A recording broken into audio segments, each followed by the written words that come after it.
everyone, Natu here again, back with another video. And in this video, I'm going to talk about why real estate is the best asset class for starting a fund.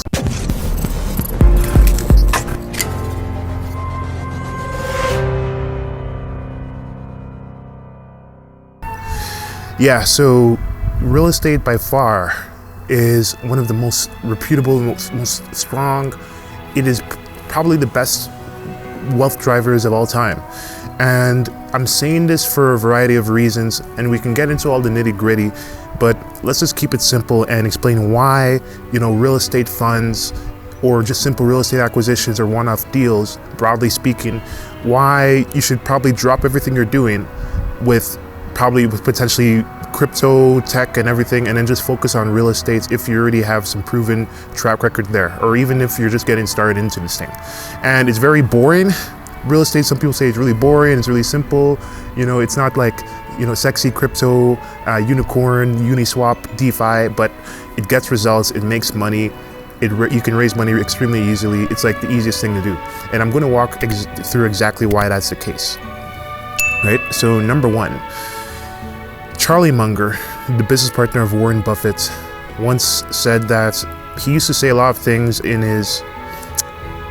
he had these speeches, right? And he collected a lot of these speeches. And one thing that he says that also remains really strong and firm is that if you want to find out what's true, or if you want to find out what to do, you have to look at what has existed for the longest period of time. And so when it came to the investment principles of Charlie Munger and Warren Buffett, one thing is that they were known to study many different things. They didn't just study investing. They were like, Leonardo. They studied different things. They studied chemistry. They studied physics. They studied arts. And to improve their craft, they had to study multiple things. Similarly, Charlie Munger, he actually was a big fan of physics, of engineering, and different things that may not at first glance seem related to investing. And the reason why, especially, he had a big proclivity to understanding physics is because the laws of physics have existed since the universe has existed. And that means that the laws of physics are the laws that are the most true and the most replicable. So, and then the laws of, biology are a bit newer, and then the laws of sociology are way newer, and it gets newer from there.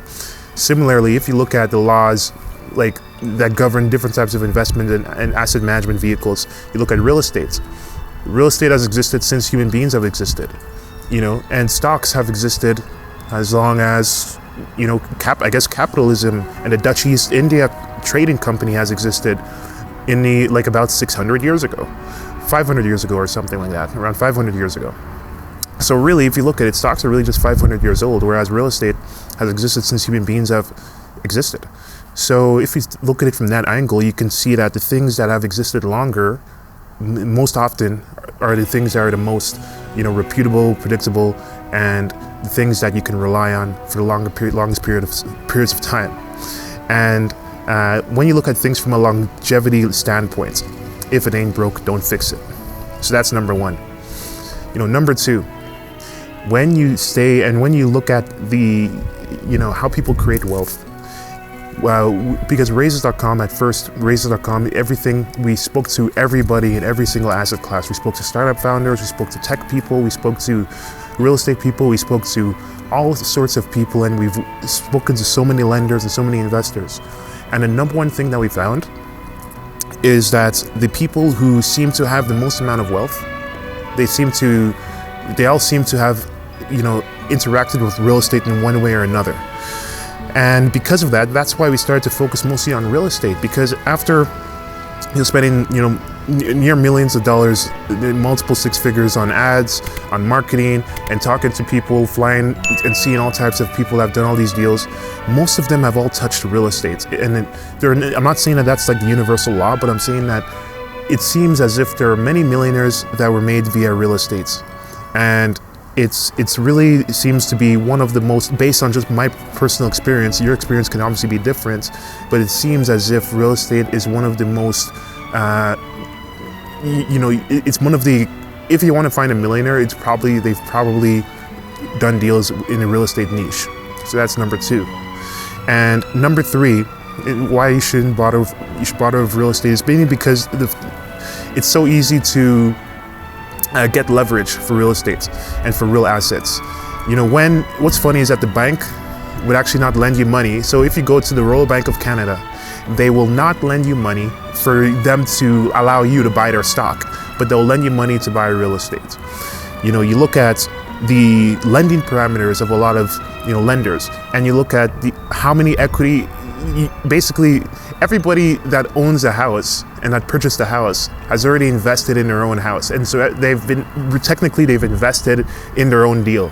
So it's one of the most universally accepted forms of reasons to find leverage for a deal. It's one of the most universally accepted things to find leverage for on the debt side and on the equity side as well. Because if you just see somebody who owns a house in a simple way, they've actually purchase equity into their own deal.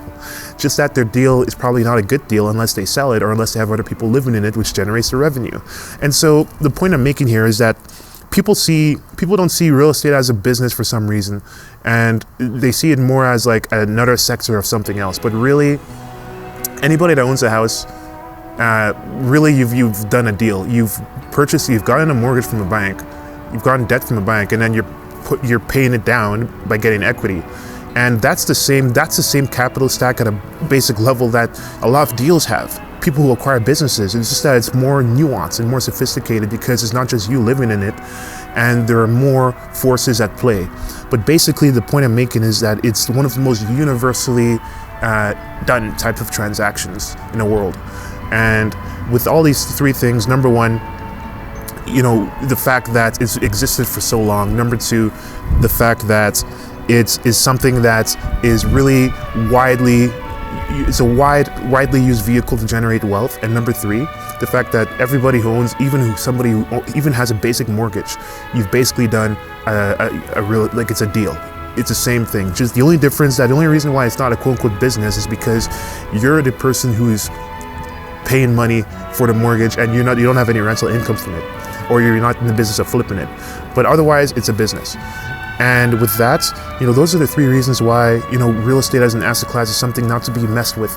And for those who have, been in the process and syndicated a lot of deals, Raises.com, we actually help people set up real estate funds or commence and close large, multifamily acquisitions.